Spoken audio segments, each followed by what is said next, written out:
En Es Radio, La Noche de Cuesta, con Carlos Cuesta.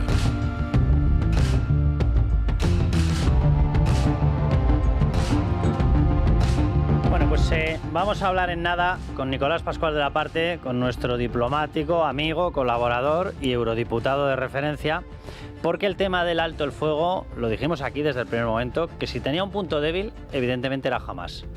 Intentar llegar a un acuerdo entre un país democrático, Israel, y una organización terrorista, evidentemente es una cuestión de alto voltaje y es bailar en la cuerda floja. ¿Y qué es lo que ha pasado? Bueno, pues desde el primer momento Hamás empezó a retrasar la entrega de los cuerpos. Digo de los cuerpos porque tenía que entregar rehenes, 48, pero fuimos descubriendo que la inmensa mayoría los iba a entregar muertos. Luego dijo que es que no encontraba algunos de los cuerpos. Luego ha entregado un cuerpo que no era y le han pillado. Por el camino grabó vídeos asesinando a gente en plazas públicas y elevando ellos mismos a redes, lanzando en redes los vídeos para dejar claro que ellos seguían mandando allí. ¿A quién mataba? A gente de Gaza. ¿Y por qué los mataba? Porque no eran lo suficientemente leales a la organización terrorista. Pero sobre todo para dejar claro que el régimen de terror y de pánico que implantó desde el año 2006 con su dictadura férrea iba a continuar. Se ha ido negando a todo, ha ido retrasando todo. ¿Qué ha ocurrido? Que al final, evidentemente, Israel se ha cansado. De hecho, Israel, sus tropas han empezado a recibir ataques y, evidentemente, han contestado. Vamos a hablar de esto y vamos a hablar de lo que está ocurriendo en Venezuela. Nicolás, ¿cómo estás? Buenas tardes, Carlos. Encantado de estar en vuestro programa, como siempre. Nada, un placer. Nicolás, cuéntanos qué es lo que está pasando, qué es lo que ha ocurrido. Donald Trump ha salido a respaldar a Israel, pero claro, tengo la sensación de que el acuerdo de paz pasa por un momento tenso. Sí, la verdad es que sabíamos, Carlos, que este era un acuerdo de paz muy complejo y muy difícil, que iba a tener reveses, que iba a tener retrocesos, y estamos viendo uno de ellos. Estamos viendo que Hamás pues, no está cumpliendo con su parte. De los 48 rehenes que tenía, 20 vivos los ha entregado, 15 cuerpos también, pero quedan todavía 13. Pero claro, 13 fallecidos que no ha entregado, que no encuentra los cadáveres. Pero claro, la pregunta que haces es ¿por qué están muertos? Nicolás, ¿quedan 13 desde qué día? O sea, ¿cuál era el día que se le marcó para entregar los cuerpos? Pues empezó esto, el plan de paz empezó a aplicarse el 10 de octubre. Fíjate. Pues desde el 10 de octubre. Y le dieron 3 o 4 días. Pero el problema es, la pregunta creo yo, Carlos, es ¿pero por qué están muertos? Ya, o sea, murieron bajo los bombardeos de su propio ejército, por torturas, por hambre, los fusilaron. Es decir, ¿por qué están muertos? Sí. Es que es la primera pregunta que hay que hacer, claro, porque la gente normalmente no se muere voluntariamente, ¿verdad? Entonces, eso es lo primero. Lo segundo es que evidentemente los tienen localizados, pero no los quieren entregar, sino que los quieren utilizar como monedas de cambio. Como monedas de cambio para poner presión. Como monedas de cambio, Nicolás, saltándose todo el timing establecido para avanzar en el acuerdo de paz. Correcto. Fíjate que lo único que realmente me da esperanza de que el acuerdo de paz se mantenga es Trump. Como Trump se ha elegido a sí mismo como el garante último del acuerdo de paz, va a ejercer toda la presión que pueda sobre Netanyahu para que este no rompa la tregua y el acuerdo de paz. Porque claro, sería perder el único acuerdo de paz o el más importante que ha conseguido Trump y que no se lo va a permitir a Netanyahu. Es decir, tiene suerte en ese sentido indirectamente jamás de que el garante de la paz en Oriente Medio no sea Netanyahu, sino que sea Trump. Ya. En estos momentos, ¿cómo está la situación bélica? Porque ha vuelto a haber ataques, ¿no?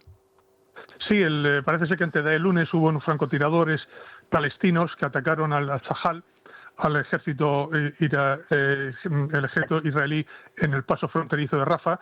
Estos devolvieron el fuego y hubo unas escaramuzas. Es verdad que jamás no se ha responsabilizado de ese ataque, sino que dice que son grupos radicales independientes que no siguen su consignas. No lo sabemos. Jamás ha dicho que no son ellos, no fueron ellos los que abrieron el fuego. Pero claro, si vais a saber, ¿no? El caso es que hubo francotiradores palestinos, como digo, que abrieron fuego contra las tropas israelíes y después se entregaron, como tú bien has dicho al principio, cadáveres que no se correspondían con los rehenes israelíes. Y eso hizo que la respuesta de Netanyahu pues fuese muy fuerte. Teniendo en cuenta que Netanyahu tiene dentro de su gobierno a la extrema derecha que no quiere este acuerdo, nunca lo quiso, pensó que había que seguir la guerra y lo mantienen precisamente por la presión de Trump. Sí. ¿Qué perspectiva ves para todo esto? ¿Ves que efectivamente Hamás empieza a hacer algún tipo de control? Lo digo porque lo que narraba yo al principio da una sensación muy extraña, asesinando a gente, entregando cuerpos cambiados, negándose a cumplir con los pasos de este acuerdo de paz. Hombre, una organización terrorista y mafiosa como Hamás, insisto, terrorista y mafiosa, no cambia la piel de la noche a la mañana y no se va a comportar como un interlocutor normal. Es decir, habrá toda clase de trapacerías, de trampas para tratar de retrasar al máximo y sacar beneficios. Pero insisto, yo creo que ahora mismo, espero no equivocarme, la presión ejercida por Washington y en concreto por Trump va a hacer que los israelíes mantengan la tregua y que respondan puntualmente a sus incumplimientos por parte de Hamás con estas incursiones aéreas. Pero no creo que se rompa la tregua de momento. Y espero que se mantenga mucho más tiempo porque es la única esperanza que tenemos para Oriente Medio. Es el único, como dicen los anglosajones, the only show in town, ¿no? Es el único espectáculo de la ciudad. En la parte que le tocaba a Israel, ¿la está cumpliendo? ¿La entrega o la suelta de personas relacionadas con la banda terrorista Claro Hamás? que sí. Vamos, que yo sepa, sí. Es decir, ha puesto en libertad 250 palestinos con cadenas perpetuas. Cadenas perpetuas, o sea, 250 personas que han sido juzgadas y han sido condenadas a cadenas perpetuas y 1.150 palestinos detenidos desde el 7 de octubre del 2023. O sea, 250 más 1.150. No está mal. No, sobre todo si lo comparamos con para empezar, si lo comparamos con lo que se había acordado, porque según Hamás había firmado el acuerdo de paz. Entonces, la forma de firmarlo, por lo visto, es que luego tengas a un grupo de personas que me hace mucha gracia y dicen, no, son elementos radicales. Ah, que tú eres el moderado, ¿no? Sí, no controlados. Bueno, bien es cierto, Carlos, que con independencia del estulticio de Hamás y de su capacidad de mentir, es cierto que dentro de esos grupos terroristas siempre hay los más radicales que tampoco estén de acuerdo con el alto fuego y que quieran boicotearlo, ¿sabes? Eso tampoco sería de extrañar. Sí, pero Nicolás... Pero no justifica en cualquier caso que Hamás no cumpla con su parte. Pero y sobre todo, Nicolás, vamos a ver, si tú no te has querido marchar de esa zona y no has permitido la entrada ya de una fuerza de ocupación internacional para que garantice la paz, lo que ocurra con esos elementos radicales es responsabilidad tuya. Entonces, claro, si ellos efectivamente, si ellos perpetran un ataque a fuerzas israelíes, tu obligación es someterlos a ellos. Y no fusilar a palestinos que no siguen tus órdenes, ¿verdad? Como están haciendo hasta ahora. No, totalmente. Oye, vamos si te parece al tema de Venezuela, porque parece que se está calentando. El mayor portaaviones de la Armada norteamericana está ya frente a las costas venezolanas. ¿Qué puede ocurrir? ¿Qué está pasando? Bueno, fíjate, el portaaviones, que es el más grande efectivamente del mundo, Gerald Ford, a principios de este mes de octubre entró en las aguas del Mediterráneo. Es decir, la misión suya era controlar el Mediterráneo y recibió órdenes rápidamente para hacer la travesía de vuelta, atravesar todo el Atlántico y establecerse en el Caribe. Claro, la primera conclusión que sacas de esto es que tú no mandas un portaaviones el más grande del mundo para hundir Zodiacs con unos sacos de cocaína, ¿verdad? Para eso no hace falta matar mosquitos a cañonazos. Luego, la presencia del portaaviones en el Caribe tiene otra misión. Yo creo que la misión es aumentar la presión en todos los frentes, Carlos. En el frente interior, acuérdate de los 50 millones de dólares que se ha ofrecido por la cabeza de Maduro, esperando que alguien quiera cobrar ese dinero. A lo mejor lo quiere cobrar Zapatero, no lo sé.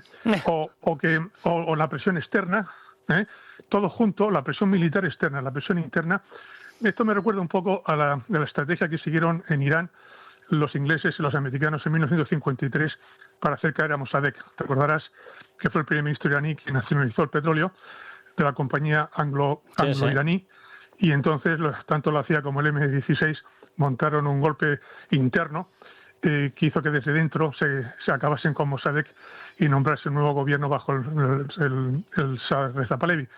Yo creo que es un poco puedo pensar que es la estructura de aumentar la presión desde dentro y desde fuera para ver cuál es la forma más rápida de desbancar al dictador Maduro. ¿Qué potencial militar tiene en estos momentos Estados Unidos frente a Venezuela? Pues tiene muchísimo, tiene más que cuando decidió en 1989 Bush padre invadir Panamá para acabar con Noriega, con Daniel Noriega, también por motivos de drogas, ¿te acordarás? Sí.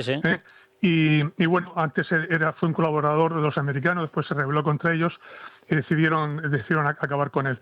Ahora mismo la fuerza militar concentrada por Estados Unidos en el Caribe es superior a la que en 1989 había para acabar con Noriega.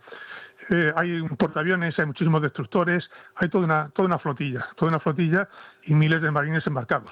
Claro, lo digo porque tú dabas antes la explicación a que al estar de centinela o de guardián del proceso de paz en Gaza, Estados Unidos, es decir, Donald Trump, evidentemente tiene que vigilar el impacto político de que eso no salga adelante, Bueno, que no salga. Claro, en Venezuela. Una de las consecuencias, Carlos, de esta presión sobre Venezuela es que a la chita callando la presidenta de México, Claudia Sheinbaum, ha estado entregando docenas de capos a los Estados Unidos que antes no hacía. Es decir, ha visto las barbas de su vecino rapar y pone las suyas a remojar. Y sin que nos enteremos, o no se entere la opinión pública, estas últimas semanas ha estado entregando docenas de capos de los narcotraficantes mexicanos a Estados Unidos que los tienen ya reclamados. Eso para empezar.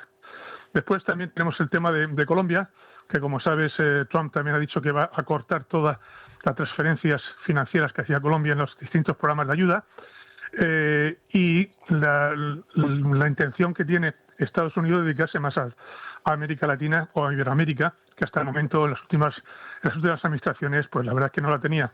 Yo creo que en eso juega un papel muy importante el nuevo secretario de Estado, Marco Rubio, de origen cubano, sí. que está dispuesto a acabar con las tres dictaduras, la de Venezuela, la de Cuba y la de Nicaragua, una detrás de otra. Pues como haga la triple corona es un salto histórico, ¿eh? Pues mira, se está ocurriendo una basculación del electorado en Iberoamérica hacia posiciones de centro-derecha, de moderadas, sí. Lo que ha ocurrido en Bolivia con Rodrigo Paz, el hijo del que fue presidente Jaime Paz Zamora, que nació en Compostela, en Santiago de Compostela, y tiene nacionalidad española, es hispano-boliviano, su madre es compostelana. Y lo que ha pasado en las elecciones en Argentina, que todo el mundo da por desahuciado a Milei, sin embargo ha ganado con el 41% su partido. Y yo creo que la próxima ficha en caer va a ser Chile, el Chile de Boric, que cuando convoque elecciones es muy posible que las pierda. Y por tanto se vaya reajustando de nuevo el panorama político en Iberoamérica en clave de partidos democráticos de centro derecha. Claro, te decía lo del acuerdo de paz en la Franja de Gaza y todo lo que se juega Donald Trump en él, que en el fondo es lo mismo cuando tú haces un despliegue tan brutal militar, sabes perfectamente que o te vuelves con un triunfo o vas a tener una crítica brutal, porque te van a decir que por qué has enviado ese contingente, el gasto que has tenido, que al final has dejado a Estados Unidos en una posición de debilidad, por lo menos a efectos de imagen, porque no lo has conseguido. Es decir, sobreentiendo que cuando haces la apuesta de llevar el portaaviones más grande del mundo es porque sabes que vas a llegar hasta el final. Pues sí, esa es la interpretación más plausible. De hecho, como sabes, el jefe del Comando para América del Sur dimitió hace unas semanas sin hacer mucho ruido en Estados Unidos, un almirante, porque no estaba de acuerdo con la estrategia de Estados Unidos de la presión militar sobre Venezuela. Pero bien, yo creo que pronto lo sabremos. Esto no puede durar mucho más tiempo. Esto es cuestión de semanas o pocos meses, como siempre hemos aventurado y anticipado. La recién galardonada con el Premio Nobel de la Paz, que yo lo tengo clavado, en alguna conversación indirecta que a través de X persona yo mantuve con ella, porque evidentemente ella tiene que estar escondida, y siempre repetía la fecha de que antes de Navidades había caído Nicolás Maduro. Pues es muy posible. Los rusos también parecen ser, aunque es un dato que tengo que comprobar, que están retirando su personal de la embajada en Caracas. Si eso es así, los rusos también tienen mucha información. La que realmente mantiene a Maduro en el poder son los cubanos. Los cubanos son los que controlan todo el aparato de seguridad en Venezuela. Tanto el ejército, que está desmotivado y dividido, como sobre todo la Guardia Pretoriana de Maduro. La Guardia Pretoriana de Maduro depende de Diosdado, que es el factotum del régimen. Y Diosdado controla a los cubanos, que a su vez controlan el sistema de seguridad en Venezuela. Yo creo que los americanos están apostando un poco por ese lado, para que Diosdado y los suyos acaben con Maduro. Oye, las ensoñaciones estas extrañas que le hemos leído a Donald Trump diciendo que él estaría dispuesto a presentarse a otro mandato cuando se lo prohíbe la Constitución estadounidense, ¿esto tendría algo que ver con que él empieza a descontar un triunfo de una magnitud muy fuerte en Gaza, lo que tú decías, en Venezuela, en Cuba, en Nicaragua? Bueno, es que la Constitución americana, yo no soy un especialista en Constitución americana, pero lo que prohíbe es 3 mandatos consecutivos. Claro, como él rompió el primero y el segundo no son consecutivos, una interpretación laxa pro domo sua se podía interpretar que se podía presentar otra vez, ¿no? Ya. Yo creo que no lo va a hacer. Yo creo que eso lo hace para mantener unidas sus filas y tiene más o menos buenos sucesores impectore para hacerlo, ¿no? Entre ellos el vicepresidente Vance. Pero bueno, yo creo que es una forma, como digo, de mantener prietas las filas en los momentos más difíciles. No creo que vaya por ahí el tema. Te digo una cosa, Nicolás, me quedo mucho más tranquilo sabiendo que el que gana peso es Marcos Rubio que viendo que ganan peso otros, ¿eh? Sí, Marco Rubio está ganando mucho peso. Fíjate que fue uno de los candidatos que al principio cayó en desgracia porque se quiso presentar a las primarias contra Trump. Se dio cuenta de que no tenía nada que hacer porque es un hombre inteligente, se retiró y se pasó con armas y bagajes al campo de Trump. Y ahora está demostrando que es una persona articulada, que tiene las ideas claras, que conoce muy bien Iberoamérica y que es un hombre con capacidades de negociación y transaccionales desconocidas. Oye, este posicionamiento extraordinariamente llamativo de José Luis Rodríguez Zapatero en China, como si se estuviese olvidando de Venezuela y trasladando el negocio a la dictadura comunista china, ¿puede tener algo que ver con que descuenta que se le ha acabado el chollo? ¿O? Hombre, claro, ha salido corriendo de Venezuela. Si ya no le pillan por allí. Y tratará de todas las huellas. Fíjate que incluso ya sus peones en compañías españolas están siendo también removidos de sus puestos porque esas compañías españolas, y no quiero decir cuáles, pero tú sabes cuál, pues no quiere tener ninguna relación indirecta con alguien que esté investigado por Estados Unidos, como es el caso de Zapatero.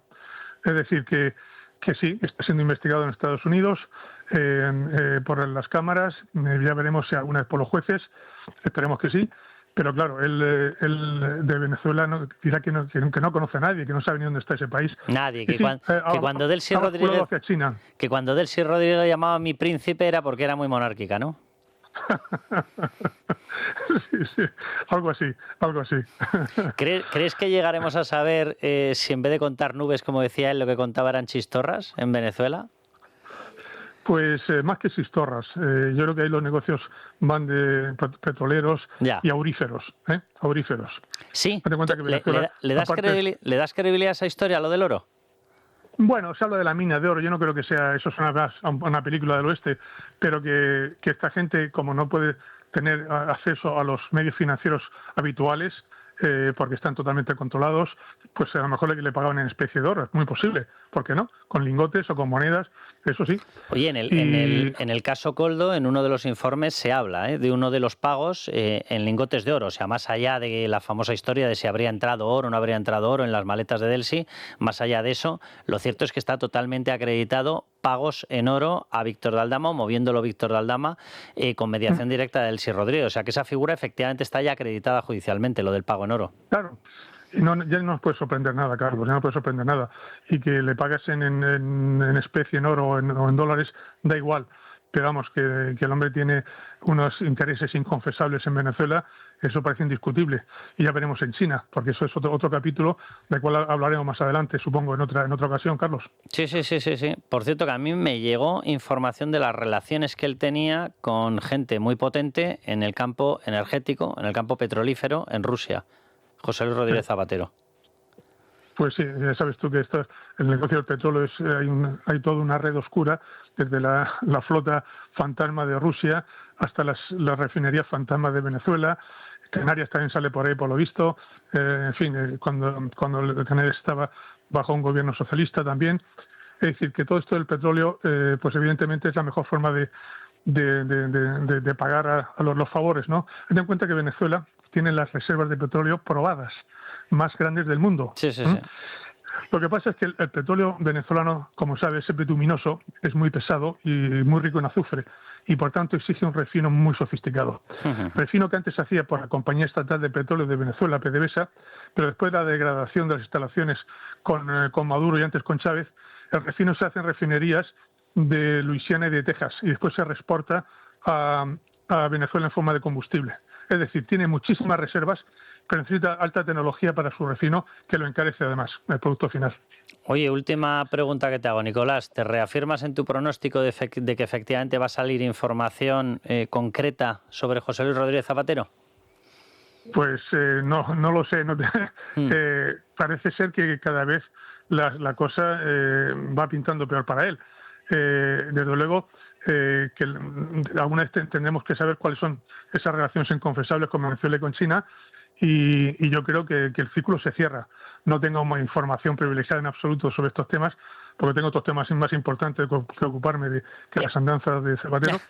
Pero en fin, no me extrañaría nada de lo que pueda salir, Carlos.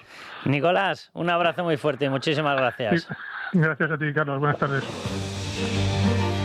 Bueno, pues les dejamos ya en un día peculiar, en un día pues que ha tenido un homenaje que no debería haber tardado evidentemente un año, ni debería haber sido así. Hay que recordar que Pedro Sánchez, el gobierno, se negó a participar en un homenaje porque decía que es que era, y me refiero al tema evidentemente de la Dana, de las inundaciones de Valencia, porque es que era un homenaje religioso, y un homenaje religioso no podía ser un homenaje de Estado. Bueno, será porque lo dice Pedro Sánchez.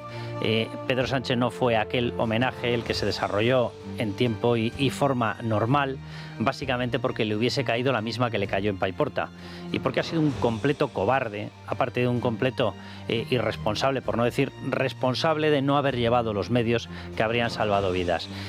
Hoy hemos visto lo que ha pasado en ese homenaje. Se ha preparado una estructura clarísima para que se quedase solo delante de las víctimas Carlos Mazón, y digo preparado porque el que se ha encargado de que el rey tuviese que ver en una sala aparte a representantes de las víctimas ha sido Sánchez, y luego nos hemos enterado de que Sánchez acompañaba al rey, con lo cual Sánchez se ha autoinvitado a una sala privada, dejando solo a Carlos Mazón. Bueno, es lo que tiene jugarse los cuartos con este señor, con Pedro Sánchez. No solamente es el galgo de Paiporta, no solamente es un traidor, no solamente es un cobarde, sino que sigue haciendo juegos políticos incluso delante de las víctimas. Veremos qué es lo que pasa. Yo simplemente me quedo con una cosa: menos actos y más pagar las ayudas, menos intentar utilizar las cuestiones mortales para sacar rédito político y más cumplir, uno, con el cuidado de las cuencas hidrográficas, dos, con la responsabilidad propia de los cargos políticos, y tres, por supuesto, con el pago de las ayudas, que no son de Sánchez, son el dinero de todos los españoles. Les dejamos, mañana seguiremos, por supuesto. Viva España y viva la libertad.